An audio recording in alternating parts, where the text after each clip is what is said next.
Hi, everybody. I recently released a video on whether or not tattoos for Christians are sinful or prohibited by the Bible, and I will link that here. It's one thing to debate tattoos in a comment section, though, and another thing entirely to sit across from someone who is trying to remove reminders of violence, exploitation, and trauma from their own body. So I wanted to talk with someone who had experience doing exactly that, and that person is Chris Baker of INK180. Chris is a tattoo artist, but he also has a Christian ministry that covers up or removes the tattoos from trafficking victims and ex-gang members. A tattoo artist who gets rid of other people's tattoos? That's like a barber who glues mullets onto bald people. Actually, it's not like that at all, but it is interesting. So here's the interview. All right. Well, Chris Baker, thank you so much for taking the time to join us this morning. I'm honored to be able to talk with you. I saw you speak a few years ago and was really moved by your testimony and the ministry that you have at INK180. And after my recent tattoos video, I thought, who better to interview on this subject than Chris Baker? So welcome to Thinking to Infinity. And how's it going, man? Great. Thanks so much for having me. I appreciate it. Doing good. Just got back. I was on a mission trip over in Nepal and came back, went on a little rest time vacation with my wife. Just got back into the office. So it's great to talk to you today. Appreciate Awesome, man. So I guess we'll jump right into this. How did you get involved in tattoo artistry, and which obviously led you to where you are now? But what was the beginning stage of how Chris Baker became INK180? Well, I've always been fascinated by tattoos and graffiti, and I grew up in Southern California, and my wife and I met out there in high school and then got married. But I was always really drawn to the art culture of Los Angeles and Orange County, and especially the Latino art. Got fascinated with tattoos when I was young. I think because it drove my mom crazy. My mom was very Catholic at the time, and she hated tattoos and everything to do with it.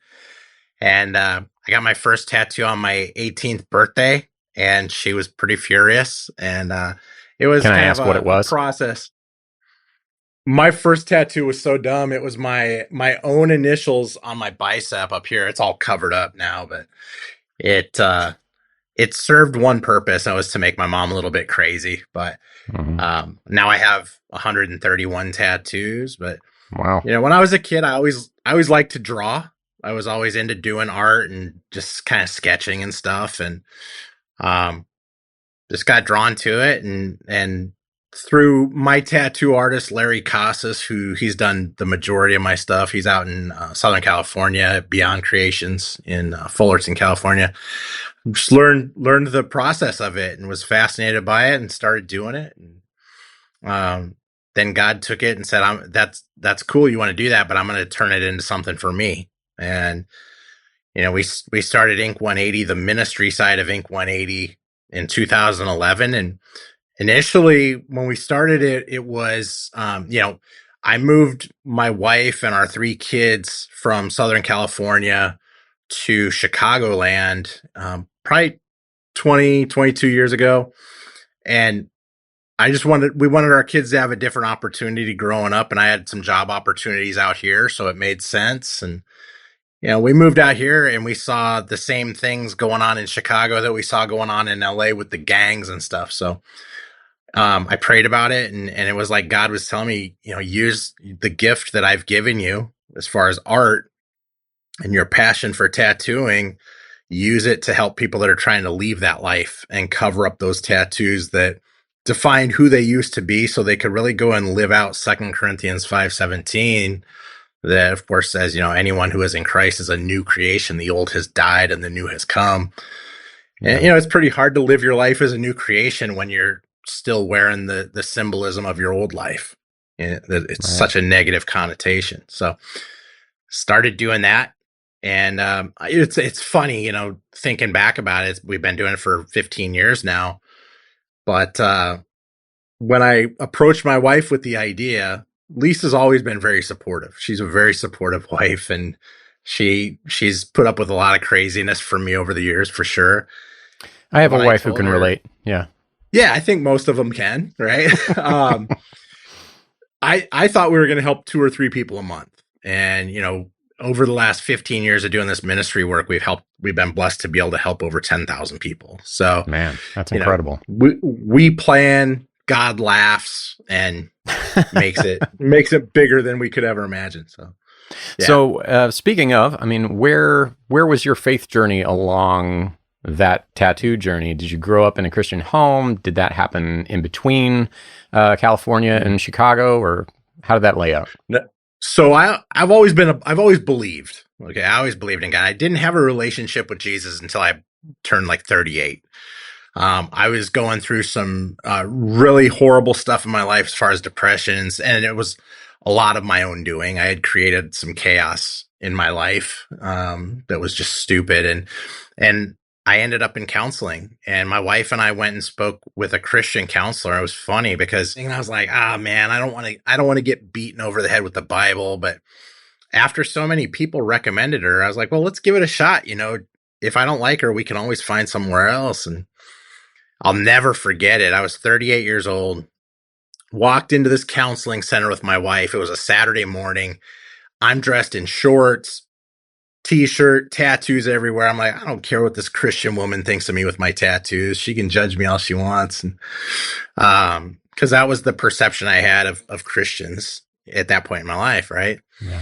And walked in, filling out her intake paperwork. She comes out to get us in the lobby, and she looked exactly like Dana Carvey as the church lady from Saturday Night Live.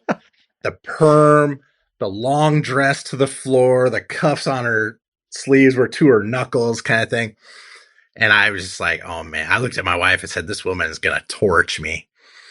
And we walked down the world's longest hallway to her office. On her walls, she had all those classic like 1980s counselor posters with the cat kind of hanging onto the brick Hang wall. in there. It says, hang in there. I'm like, oh my gosh, like what am I doing here? And I'll tell you, my perception of her was 100% wrong. 100% wrong. And I didn't feel judged whatsoever. And she was just very kind. She had her personality was very caring. You could tell she genuinely cared about her clients. I'm grabbing my hoodie to get ready to go. And she said, oh, Chris, hang on a second. I like to offer to pray for my clients before we wrap up. And I rolled my eyes and I was like, I looked at my wife, rolled my eyes again. I looked at Joan. I said, Joan, if you think it's going to make a difference, go right ahead and pray. I was very arrogant. I was very lost. I thought I had all the answers. I thought I knew everything. So I said, go ahead, pray. So I remember, growing up in a Catholic house, all I knew about praying was grace. That was it. So I fold my hands, I bow my head because my grandma always used to say, if you don't close your eyes, Jesus doesn't listen. So I'm sitting there like this. And Joan starts to pray. And I'll tell you, it was unlike any prayer I have ever heard in my entire life. It was all about me being open to new ways of thinking, new ways of giving things up in my life. And it was very different. And again, very kind and not judgmental. And, it wasn't like, please fix this mess of a broken man, even though that's what I was. I didn't hear a voice or anything like that, but I had this thought pop into my mind as I'm sitting there listening to Joan pray. And it was simply this: just stop running and follow me, and this will be okay. You're okay. You're good. Just let me work with you. I'm right here. I've been here all along. And I lost it, man. I'm ugly crying. There's probably snot flying everywhere. They probably had to change out the carpet after we were done. And I encountered the Holy Spirit in this woman's office. And I went through like just the start of this radical transformation. And, when people ask me, like, have you been a Christian your whole life? That's why I say I've been a believer. I've always believed in God.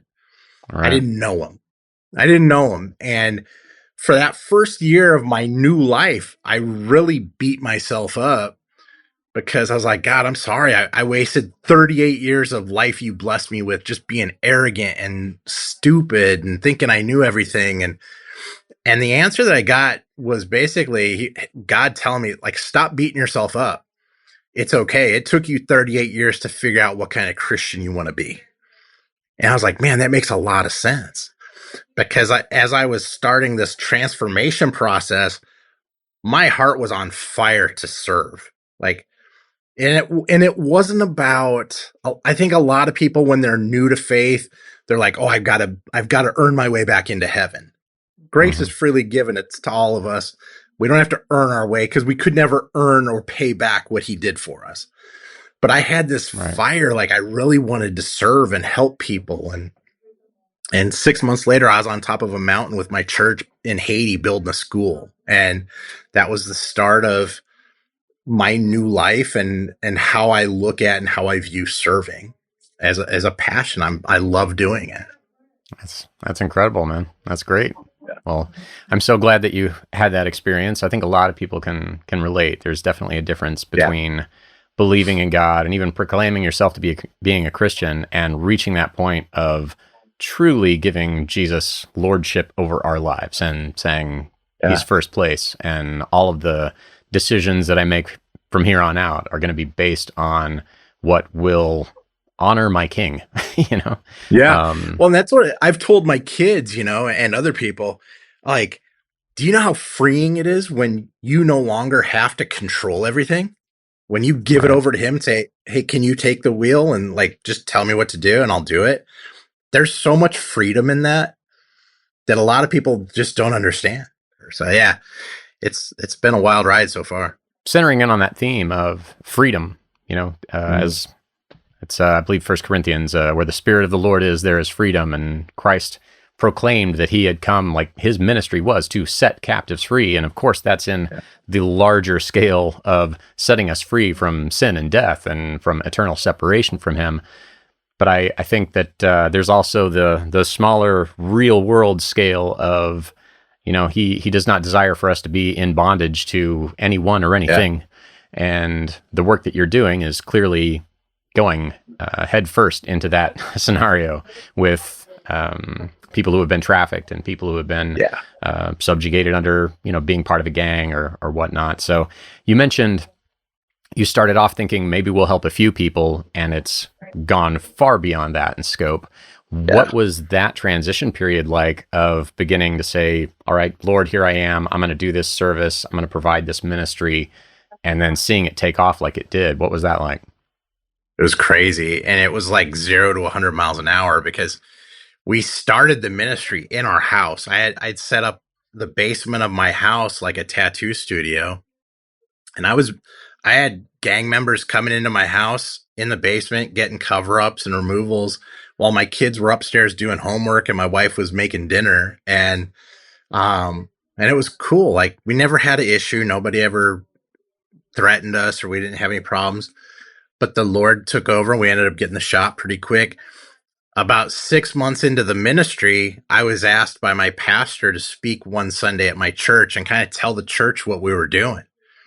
Because the way he looked at it, and the way a lot of people look at INK180, is it's a little bit edgy, it's a little bit dangerous, it's out of people's comfort zones, which I think Jesus does his best work outside of your comfort zone. And so I had agreed. And I'll tell you, at that point in time, I had never really done a lot of public speaking at all. And I was pretty nervous about it, but prayed about it, did it, and it went well.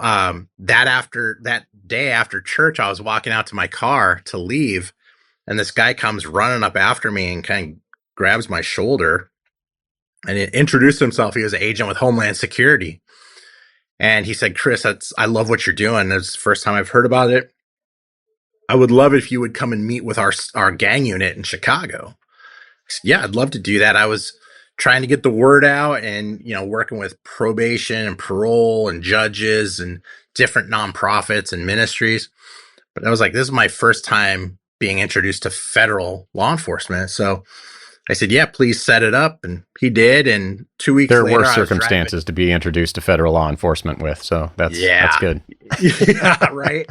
Yeah, different circumstances for sure. Yeah. But 2 weeks later, I was driving up for the meeting, and he called me and he said, hey, do you mind if some more people are sitting in on this meeting? They want to hear what you're doing too. I said, sure. Who is it? He said, well, it's our trafficking unit. And I remember specifically saying to him, like, what does drug trafficking have to do with removing and covering tattoos? And he's like, no, this is sex trafficking, human trafficking. And I'll tell you, growing up in Southern California, I've always looked at myself as somebody who was way more street smart than book smart. And I had no idea that this was happening in our country. The only inkling of information I had on sex trafficking was, it happens in Thailand and Japan and Southeast Asia and Eastern Europe, which of course it does. I had no idea it was happening here and how close to home it was. Yeah. So I went up, did the gang presentation. We partnered in like 15 minutes. The federal government loves free programs. So we partnered right away. Yeah, imagine that. Yeah. And then when we were done, I looked at the commander of this trafficking team. I was like, could you guys please give me a little bit of understanding of what you're dealing with? Because I have no clue. And they did. They spent about 3 hours with me that day, talking me through case files and giving me facts and figures. They few of them that always stick out. There's an estimated 250,000 to 300,000 Americans being trafficked for sex in this country every day. Wow. The average age that people are lured into that world is 13 years old. The average life expectancy of someone once they're brought into trafficking is 7 years. The suicide rate is very high. Overdose rate is very high. Pimps and traffickers utilize hardcore drugs like meth and heroin to control their victims. Extreme amount of violence that takes place. Average victim is sold 10 to 15 times a day. The thing I think that the one stat that terrifies me the most, which has led us into other things besides just the tattoo removal, is that less than 1% of those who are trafficked in the United States are ever found alive after. Wow. And they asked me at the end of this 3-hour meeting, after showing me branding tattoos and pictures of barcodes and pimps' names tattooed on these girls and gang symbols, because gangs are trafficking, right. They asked me the dumbest question I think I've ever been asked. They said, would you be willing to expand your ministry to help survivors of sex trafficking? I was like, you should have asked me that 3 hours ago. I would be doing 2 of them right now and have them done, Right. And we were off to the races. But, like I joke, but it's 100% true. The federal government, you tell them you do a free program that helps people that they're trying to help, they're all about it. So they called the FBI, partnered with them the next week. The FBI called the State Department in D.C. I flew and met with then Secretary of State John Kerry in his office in D.C., work with U.S. attorneys all over the country. And it's been crazy. It's been amazing. Wow. And I hate that I have to do that work. I hate that it's necessary, but I love that I'm able to do it and help them. Yeah. I thank God that there are people like you doing that work. I remember when I heard you speak the first time, I was not aware of how much of it was happening in the United States, that large events like the Super Bowl are like ground zero for some of the most trafficking that happens in our country. And it was mind blowing, but thank God that, the work you're doing, films like Sound of Freedom and others, Tim Tebow's work, I know have gotten this more into the public consciousness so that people are more aware of it. Now, if you go to airports, and it's not uncommon to see signage that's talking about if you notice something of somebody who seems like they're in a situation like that, speak up about it. Have you seen that those numbers have been staying the same, going up, going down? I think it's staying the same. Unfortunately, I think it's making an impact for sure. People are becoming much more educated. The thing about sex trafficking that drives me the craziest is it's such a preventable crime, right? It's simple. It's supply and demand. If there was no demand, there'd be no need for a supply. Right. I'm a big root cause analysis guy, and I look at things like sex trafficking, gangs, domestic violence, all the things that we work with here, folks that we help. And I try to nail things down to what's the root cause of this, And I look at sex trafficking, and it's hard because, in my opinion, the number one root cause of why men buy sex is pornography addiction. Right. And it's also one of the biggest things that the church is afraid to address. And it's a huge problem. It's a huge part of the problem. Because of the invention of this lovely and terrifying device, the average age that American kids see pornographic material for the first time is 8. Yeah. And, I go in and I speak in schools all the time and I talk about it because their parents aren't talking to them about it. I'm like, guys, this is not okay. It's creating very, very unrealistic expectations of relationships. Mm-hmm. It's why we see things like huge increases in domestic violence, dating violence, sexual assault, molestation. Like, people send me stuff all the time. Oh, they caught another pedophile. I'm like, why are you surprised? They're everywhere. Yeah. They're literally everywhere. And they're way closer than you want to believe. They're in your workplace. They're in your church. They're in your neighborhood. Like, I tell folks all the time, when my daughter and I teach a social media safety class because pimps and traffickers and gangs utilize social media as a recruiting tool, right? To get to kids. So we do a social media safety class where I speak from the parent and clinician point of view, and one of my 2 daughters address the teenager kid point of view, like, oh, I want TikTok and my parents won't let me have it. And it's funny because when a kid gets told by their parents, like, hey, we're going to go to this social media safety class, they're like, oh, this is so dumb because this old tattoo guy is going to tell me not to go on TikTok and not to go on Snapchat, not to do this and that. Honestly, 75% of that class is directed at the parents. Yeah. Because so many parents, they got kids and their kid is like, I want an iPhone. My friends all have an iPhone. I have to have one. Oh my God, you're destroying my life. I'm an outcast because I don't have this. So a parent hears that 6-7 million times. They go, here's your iPhone. Like, geez, it's like, stop. And then most parents, they give their kid that phone and they do this. They're like, I know there's terrible stuff and terrible people out there, but man, I don't want to know. Yeah. And I tell parents all the time, you have 2 choices as a parent. You can raise your children, or you can deal with the aftermath when somebody else does it. Yeah. And that's facts. Absolutely. And I don't teach that class to terrify, to induce fear, but I give them a strong dose of reality. Yeah. And I get phone calls all the time. You mentioned the Super Bowl, and I'm glad you did, because one of the other things we do, we partner with other nonprofits and we work with state, local, and federal authorities at the Super Bowl. We're getting ready to do the FIFA World Cup. We did the Masters Golf Tournament. We're doing all these searches. We do the frontline intelligence gathering for law enforcement so they can go and do what they've been trained to do best and make the recoveries. Mm-hmm. This was our 11th Super Bowl we just did in San Francisco. This is our first World Cup that we're doing, but it's 11 U.S. cities. And, people ask, like, Chris, why are those big events? Like, people tell me, I'm boycotting the NFL. Why? Because of sex trafficking? The NFL doesn't create sex trafficking. Sex traffickers take their opportunities. Right. And if you look at the Super Bowl, we've all pretty much been priced out of going to the Super Bowl. Thank God I'm a Raiders fan and they're horrible. It's not like they're going to go and I'm going to be tempted to buy a ticket. I couldn't afford it if they did, right? Yeah. But you know who does? Companies. So big companies will take their top 10, 15 clients, and they'll fly them out. They'll take their golf clubs. They go play Pebble Beach. This last year, Pebble Beach was slam packed with people from out of town at the Super Bowl. They go out to the big steak dinner. They're drinking.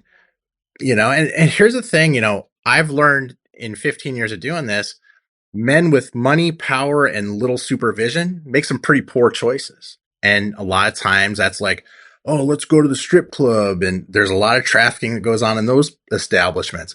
Right. Massage parlors are another one. It's rampant. And these guys make terrible decisions, and pimps and traffickers know it, and they descend on that city because it's nothing but money walking around. Yeah. Those guys are just walking dollar signs. Yeah, I my day job is I'm a musician and I play a lot of corporate events, and some of those are for very large corporations. And I have noticed a Awesome. trend where, and I'm not going to name any names, but I've talked to a few of these Mhm. event organizers that work for these large corporations, and they will specifically pick an enclosed site for some of these getaways or training seminars or whatnot, so that they have everybody on one campus and you can't leave and other people can't come without going through the guard tower and or Yeah. guard booth, whatever. So it's definitely an issue that I think is getting a little bit more attention. Yeah. But it's still widespread, and I agree. I think the ubiquity of pornography and the access to it has just fostered so much of this. When we were Yeah. coming up, if you wanted to view something like that, you had to go to an actual physical shop and buy something and risk Yeah. being seen by people. And now Yeah. Oh, yeah. it's completely anonymous, or Yep. seemingly online, and then so much of what is thrown at people is, this is terrible to say, but I don't know much of a better way to say it, but younger seems to be better, of the barely legal, Yes. and, pointing people towards 18-year-olds and that sort of thing. And then, Yep. well, what's the next step beyond that? Well, a little bit younger than that, a little bit younger than that. And it seems like the whole system itself is just grooming porn It watchers into becoming pedophiles. absolutely. Yeah. Well, and then you look at things like OnlyFans, right? Like Yeah. OnlyFans is blown up, and you got these young girls that say they're 18. I don't know if Right. they are or not. But Hmm. the billion-dollar industry that is, multi-billion-dollar industry, these kids are making a ton of money. So you got young kids that are like looking at this like an absolute viable career option. Like, look how much money I can make. And Yeah. it's like that. This is what our culture has become. We have fallen down this wormhole where it's normalized to sell pictures of yourself. I just spoke at a high school a few weeks ago, and I had girls, high school girls, joking about posting pictures of their feet on a website to make money because there's Right. people that have a thing for that. Right. But they're laughing about it like it's normalized. I'm like, what are we doing? And Hmm. I pray about it all the time. I'm like, Lord, how much worse was Sodom and Gomorrah than we're dealing with right now? I mean, really, like, Yeah. I don't know. I wasn't there, but like, was it worse? Are we worse today? Like, where are we at? And it's a messed up way to look at society, but it's 100% where we're at. Yeah. That's sobering. It's a mess.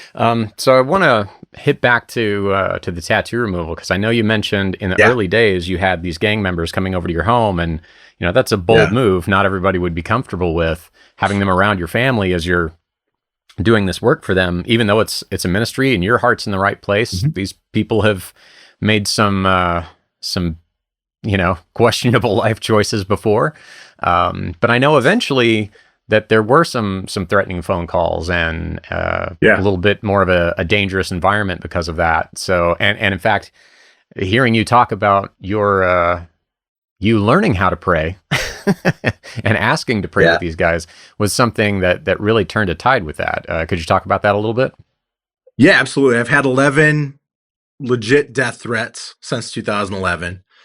And I always tell people, be very careful if you call the shop and threaten me, because the FBI has listening devices on my phone and they have made arrests. And I've had opportunity. I could have pressed charges and all this stuff, but my thing is, you know, too much is given, much is expected. And I've been shown so much grace in my life that I tend to go that way, right? And most of the time when I've received death threats, it's some younger kid that's trying to get up in the gang, and the higher ups in the gang are mad because I removed gang tattoos off somebody who used to be a part of their gang and left, and they're mad about it. The gangs look at their tattoos as the property of the gang. It's Hmm. almost, it's very similar to like when you go out and you cover up gang graffiti on a wall. They think that that's their property, right? Right. So what I have learned to do, and what I've prayed a lot about, and it is scary. I'm not going to sit here and pretend that it's not. I have had meetings with the gang leaders. I'm like, let's sit down. I think there's a miscommunication. I think, you're looking at what I'm doing as disrespectful, but let's sit down and talk, and we'll meet up. And usually it's at like a taco joint, and we'll sit down and eat. And I start by praying with them, praying for them. And I tell them, like, listen, the guy that you're mad that I helped, he left your gang. You kicked him out. Thing is, when I was a kid growing up in Southern California, I had friends that were involved in that stuff. And it was like, you're in it and you're in it forever. Mm-hmm. Now, especially in Chicagoland, Indy, kind of Midwest areas, you're in the gang until you become a liability. And then they kick you out. Or you go to prison, they just turn their back on you, right? These kids join these gangs because they're looking for family. Right. Mostly they're coming from broken homes. They don't have their dad around, which I can certainly relate to. And they're looking for family. And it is family for a while until it turns into something worse, right? But I'm like, you kicked him out. Do you really want him walking around town with your gang symbols and your logo, your street names, all this stuff representing you, but he's no longer a part of that? Do you really want that? Well, no. Then why do we have a problem? Mm-hmm. Why do we have a problem? I'm not coming at you and judging you. I'm coming to pray with you and pray for you. And I pray for you whether we're together or not. But I'm not here to judge you. I'm not here to browbeat you. I'm not here to tell you you're going to hell. I'm trying to help people that are trying to change their lives. And this is a person that you kick to the curb. So you don't want them out there saying they're a part of you. And they think about it and they're like, well, yeah, that makes sense. I'm like, then we don't have a problem here. Mm-hmm. And they're like, no, we're good. And we hug and it's like, yeah, bro, it's all good. And then I pray for them again and I walk out the door. And I do not by any stretch think that I'm bulletproof or Superman. I'm a mortal human being. And I do take some calculated risk in the ministry work that I do. But I look at it and not trying to compare the two of us at all, but I look at how Jesus did his ministry and it was fearless. Mm-hmm. You cannot do ministry with fear in your heart because you're doing it halfway. Yeah. So the way I look at it is if I'm serving the Lord and God forbid something happens to me, okay, that's what happened. And I've had a lot of people get really upset with me. Some family members even say, Chris, you're taking unnecessary risks. I'm like, I don't think I am. I've had people that I've ministered with, that I've prayed for, that I've baptized, that ended up losing their lives. And I look at it, and while I'm very sad that they're gone, I'm very grateful that I was able to share Jesus with them and pray with them and baptize them. I'm doing a baptism event this weekend where we've got a bunch of former 1% biker gang guys coming in to get baptized and give their lives to the Lord out on our front lawn here at the shop. Right on. That's what it's all about. Like, I mentioned a number, like we've been blessed to help over 10,000 people. To me, it's one person at a time. It's one at a time. It's one soul at a time. And like the way I look at our ministry, yes, it's cool. We're removing the tattoos. We're covering up the old tattoos, giving them stuff that glorifies the Lord instead of, their old life. But to me, man, it's the time I get to spend with that person. Yeah. If I'm removing or covering a tattoo, I've got between an hour and sometimes 6, 7, 8 hours one-on-one with a person. When they come in here, they've read up on my story. They've read the website. They've watched some videos. They know what I'm about. So they start asking me questions and I'm like, you open the door. I'm going to share it. Like, let's go. Let's do this. And it's awesome, man. I get guys in here that are coming out of the prison system or out of biker gangs or out of street gangs or girls out of trafficking or domestic violence, whatever the situation. And they're sobbing their eyes out because of how great God is. To me, that's the ministry. The ministry has very, very little to do with the tattoo removal and the cover up. It's the interaction. It's the listening. Like, if my wife was in here right now, she would tell you patience was never my thing. I was a very, like, I was a fixer, right? Like, people would come, this is before ministry, right? Friends would come in, man, I got laid off. Before I would even listen to the whole problem, I would fire off like 3 half-baked ideas, like do this, do this, do this, without listening. One of the gifts that the Lord has really blessed me with is how to be an active listener and how to, just go back and, respond to people in a way where they know I listened. Yeah. Like, understanding people and relating with them, I think gives you an inside track into having influence in their life, for sure. For sure. And then, as far like with the sex trafficking stuff, I tell people all the time, whenever I speak in churches, I tell people everything important I've ever learned about sex trafficking, I've learned from survivors, not books. Yeah. I listen to them. They tell me their story. And it's horrible. I have a really good counselor because I have to go offload what I hear because otherwise I'm no good to anybody. I can imagine.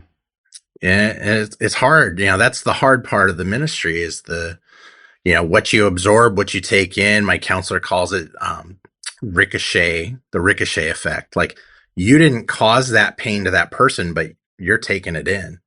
Yeah. And I think just out of your compassion, there's a feeling that you have that's it's going to hit you. Yeah. I think if you're a human, it's going to be hard to work through that regardless. Yeah. Yeah. It's a lot. Yeah, man, I think that's great that you've so boldly stepped into that ministry and are looking at it from an eternal perspective, if I may.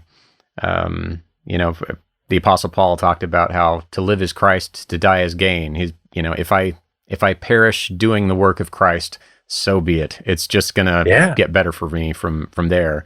And looking at the work that we have to do for Christ, impacting somebody's eternal situation is so much more important than what they've got on their skin.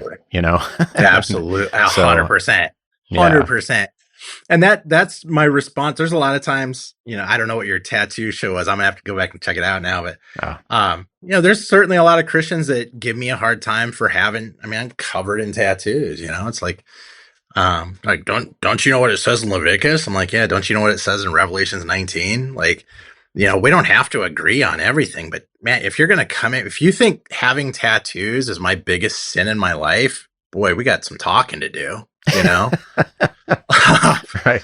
Which I think that's a good question to ask is, why do you think some Christians do react so strongly against tattoos? And in the video, I go through the Leviticus thing and how the Old Testament law is not what Christians are under and kind of parse all that out. But it seems like regardless of that being readily available knowledge, some Christians are still very strongly against tattoos and have a seemingly emotional reaction to it. What's your experience of why that might be? That's a great way to describe it, as a very emotional reaction. So the first thing I tell people, if they come towards me and they want to have that conversation, the first thing I tell them is, listen, if you don't like tattoos, I respect your opinion. That's okay. You don't have to like tattoos. I had a sign that I need to get back, another one that said, the only difference between people with tattoos and people without tattoos is people that have tattoos don't care that you don't have any. And that's true. The thing is, for the longest time, tattoos were very different in culture, right? It was, when I was a kid, it was like bikers, military, and gangsters. That's who had tattoos. Yeah. Now, on the regular side of my business, like 85% of my clients are women. And it's much more normalized. If people always bring up Leviticus, and I said, okay, cool. I said, no book in world history has started more bar fights and world wars than the Bible, right? And it's because we all interpret it our own way. There's a lot of room for interpretation of a lot of things. And I say, if that's your interpretation and that's your opinion, I respect that. Mm-hmm. But in Revelation I'm going to put the Communist Manifesto and the Quran above the Bible on that list, but Well, yeah, they're all, yeah. 1A, 1B, 1C, but yeah. Yeah. So, what I tell them is, I think you're taking that out of context. I think Leviticus, if you look at the whole thing, in my opinion, it was kind of like a health code for that time. People were doing stupid stuff and it was costing their lives. People were carving up their skin and rubbing ash in it to mark false gods and honor the dead, right? Yeah. And whatever.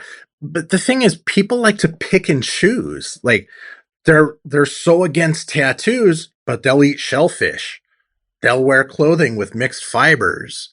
Yeah. Like there's a lot in Leviticus that says we shouldn't do. And you read it in today's world and you're like, well, that just doesn't apply. It doesn't make sense. Like, well, I'm wearing a t-shirt that's, cotton and polyester. Like, oh, I'm committing sin. Like it's all how you look at it. But my number one thing I say to people is, look, Jesus died on the cross for our sins. That's Old Testament law. I live as a new creation, Jesus Christ. And again, if tattoos are not for you, don't get one. It's all good. My tattoos now honor the Lord and they start conversations. I have disciple on my knuckles. The reason I got disciple on my knuckles is because I want to live like a disciple of Jesus Christ. I want to build disciples. And one of the biggest gangs I minister to in Chicagoland, particularly, is the Latin Kings. They're the biggest gang in Chicagoland. Their enemy, all the gangs that end in the word disciple, the gangster disciples, the Latin disciples, the Satan's disciples, all of them. So I'll be sitting with Latin Kings, or they'll see me out and about and like, hey, bro, like, why do you have disciple? What's up with that? And they start getting their temperature goes up, right? Yeah. And I'm like, no, I'm a disciple of the one who paid with his life, so you don't have to live that life. And I start talking to him about Jesus, and we start having conversations, and most of the time they're like, oh, you're the INK180 guy, huh? And I go, yeah, I'm the INK180 guy. And I shake hands with them and give them a hug, and I'm like, hey, bro, it's all good. And they're like, man, you got to be careful with that tattoo. Somebody's going to see it and, come at you. I'm like, they can come at me. I'll explain it. And like we just did, I have my Lego Jesus on my hand. It says King of Kings. I have Jesus on my shin. I have Jesus whispering into my ear on the back of my head with saved by grace over here. And my tattoos now glorify the Lord. And I'll walk through the south side of Chicago doing street ministry wearing shorts. I wear shorts in the wintertime here. I don't care. And kids, I got one of those kids. Yeah. Right? Kids see the portrait of Jesus. It's my whole shin from my knee to my ankle. And they're like, dang, he's got Jesus on his leg. And we start talking. Like, I tell people, I'm like, how can you be mad about that? How can you be mad about that? How does that offend you? Oh, I'm sorry. Have you been on the internet? Yeah. Right. Right. People can be mad about all sorts of things. People look for reasons to be mad. My pastor did a sermon series on why are we so offendable? Yeah. And it's true. Totally. And I just had a conversation with somebody this morning, and I hear people say this all the time here, and it drives me crazy. They're like, we're being persecuted for our faith. They're trying to take. No, they're not. Not in this country. They're not.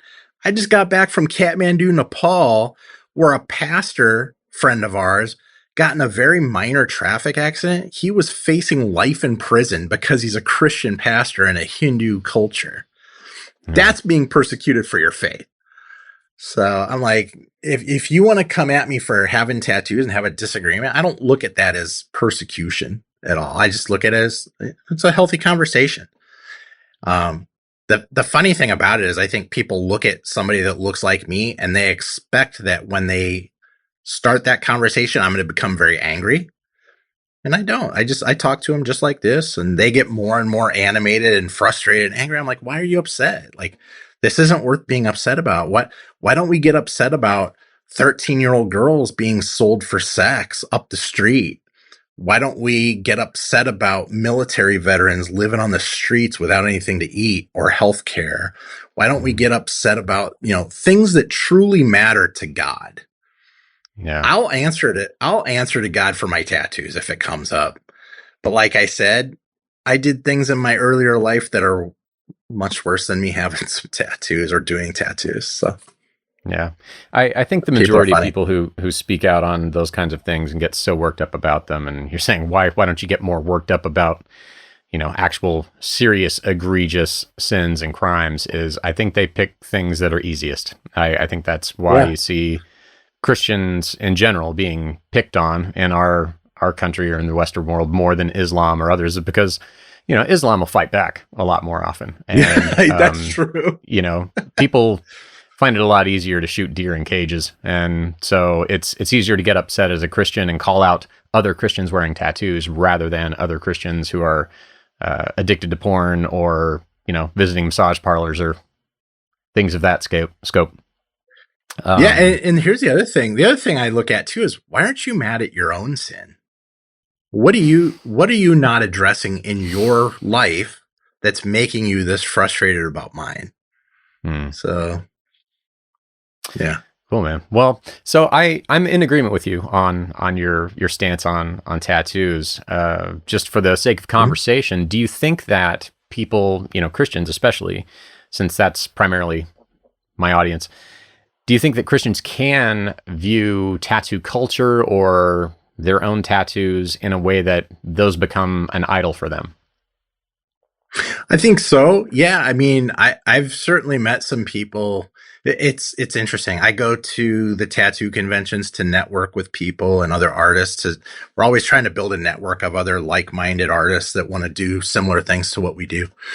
And I walk into some of these conventions and I'm like, oh man, like I hate it. It's human nature. We do judge sometimes in our head. I would never say it to somebody like, why would you do that? But I've seen it, like, I see things in the industry that I cringe at. Like, I don't do the face tattoos. I'll never tattoo somebody's face.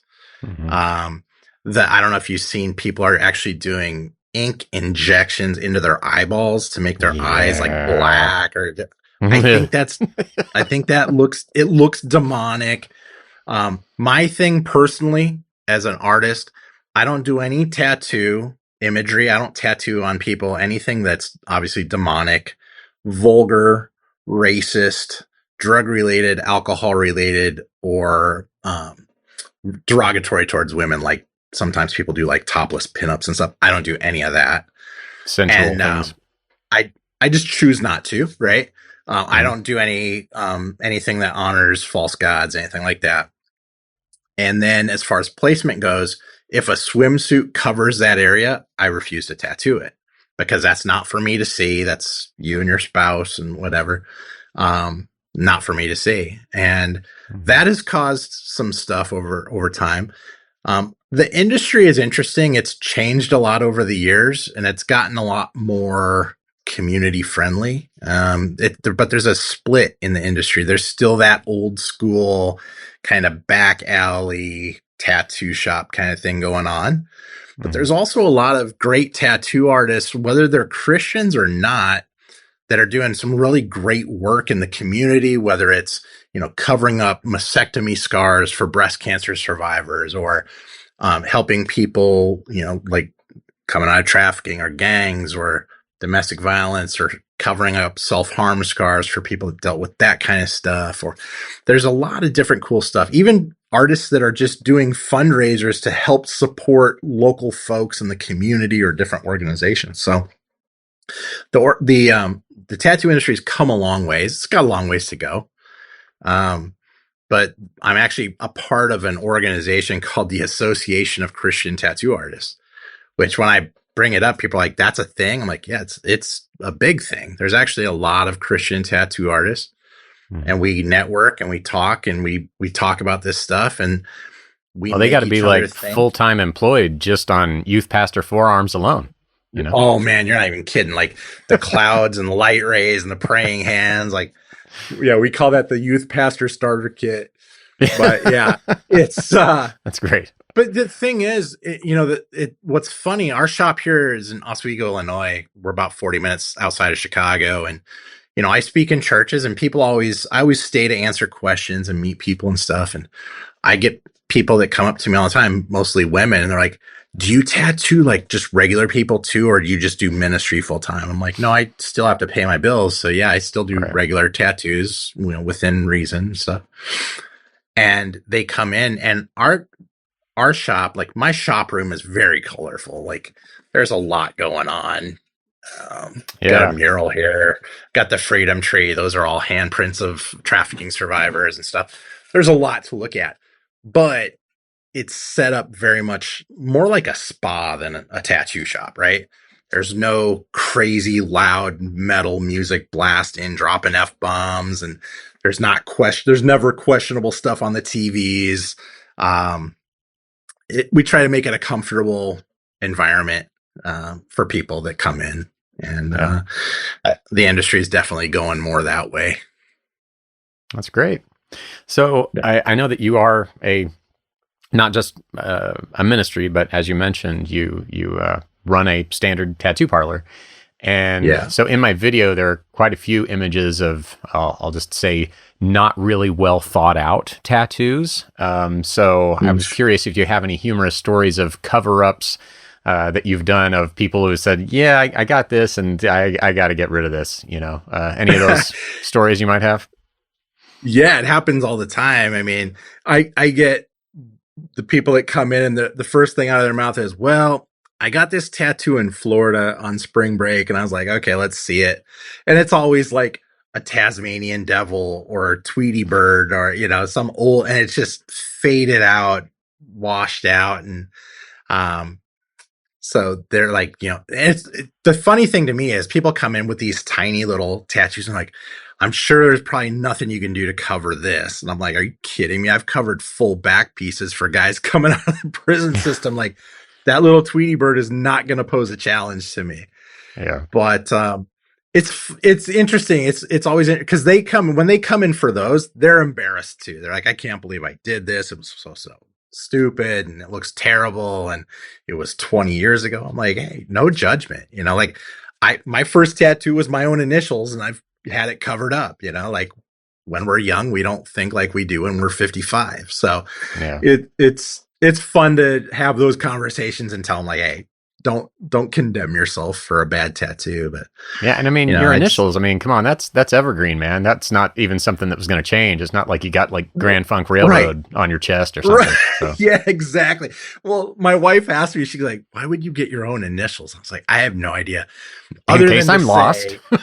Well, the only reason I got that tattoo was to drive my mom nuts. It was just getting a tattoo. I should have thought it out and, live and learn. And now Right. it's just a cautionary tale to 18-year-olds that come in here and they're like, yeah, I want the Monster Energy logo on my forearm. I'm like, no, you don't. Learn You're right. from my mistakes. So if someone is considering their first tattoo, what's your advice to them on what they should be thinking of before they actually get a needle put to the skin?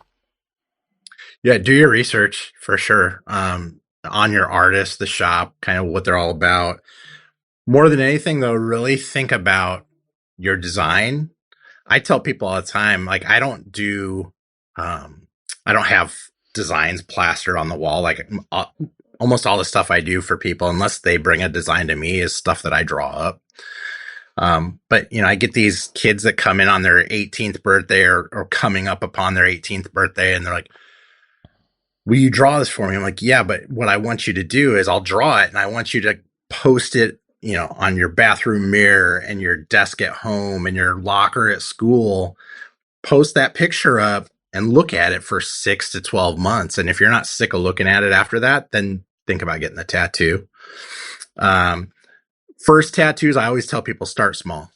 I get these high school football players that come in and they're like, yeah, bro, I want to get tatted. I'm like, you're cool. They're like, I want a half sleeve for my first tattoo. I'm like, no, you don't. My first tattoo was the size of a postage stamp. So you got to crawl before you can run, start small. I really enjoy doing first tattoos for people. I like to walk them through the process, explain the machine, explain everything, show them how it works. And I take a lot of pride in that because I want it to be a good experience. I don't want it to be like, oh my gosh, it was the most painful thing ever, because truthfully, most tattoos aren't bad as far as pain. We use these new rotary machines now that are so much better than the old coil stuff we use. It's just a lot more user friendly for me and for the client receiving the tattoo. So you just have to have a level of comfort with your artists and know that they're not, going to rush through it and they're going to spend their time with you. And my thing is, I want to develop clients that come back. I don't want it to be a one and done thing. Yeah. So you said you have 131 of your own. Am I remembering that right? That's right. Yeah. Do you think you're going to reach the 180? I think I will. Yeah. I've still got, people are like, you still have room? And I'm like, yeah, I've still got some room. Yeah. But yeah, I think I'll probably get up there. I'll probably get, it just seems like, to 180. I mean, it works, right? It fits. It's on brand. Yeah. INK180. I am, and I did.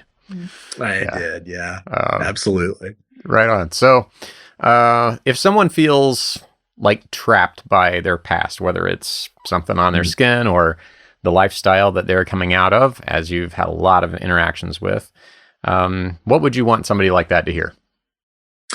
Well, I can relate to it because I thought for a long time I was way too far gone for Jesus to care about me. I thought I had screwed up that relationship too much by my own arrogance, stupidity, and sin. There's nothing you can do that will separate you from him. You just have to turn back, stop running, turn around, and walk towards him. He's been there the whole time. Yes, he's seen it all, and he's seen worse than you've done. 2 Corinthians isn't just for the pretty people that have grown up in church their whole lives. It's for all of us. The old is dead and the new has come, and he died for all of our sins. There's no scoreboard of sin when you get to heaven. Sin is sin. It's all ugly. And it's not about what you did. It's about what you can do. And, I'm far from a perfect person. But to me, it's about getting a little bit closer to him every day and getting a little bit better and being mindful of decisions that you're making. You're never going to be perfect. There was only one perfect one, and he's it, and we're not. So yeah, you're never too far gone for him. Man, they say there's no perfect answer to a question, but I mean, that was solid. That's amen to that. I get a little wood on the ball once in a while. That was beautiful. So how can, if people want to support your ministry, if they want to help you, I know, like, since you do so much of it, purely out of the kindness of your heart to help these people and bless them, supplies or something that's helpful for you guys to get funded by other people, how can they support INK180? Yeah, thank you. So our website, INK180.com, has a donation link. INK180 or 180 Ministries is our 501c3. We have a standalone 501c3, so all donations are tax deductible. We send tax receipts for folks. But yeah, you can donate right on our website, or if you rather send checks, you can send checks to 180 Ministries, and our address is on the website, but it's 27 Stonehill Road, Unit D, as in David, in Oswego, Illinois, 60543.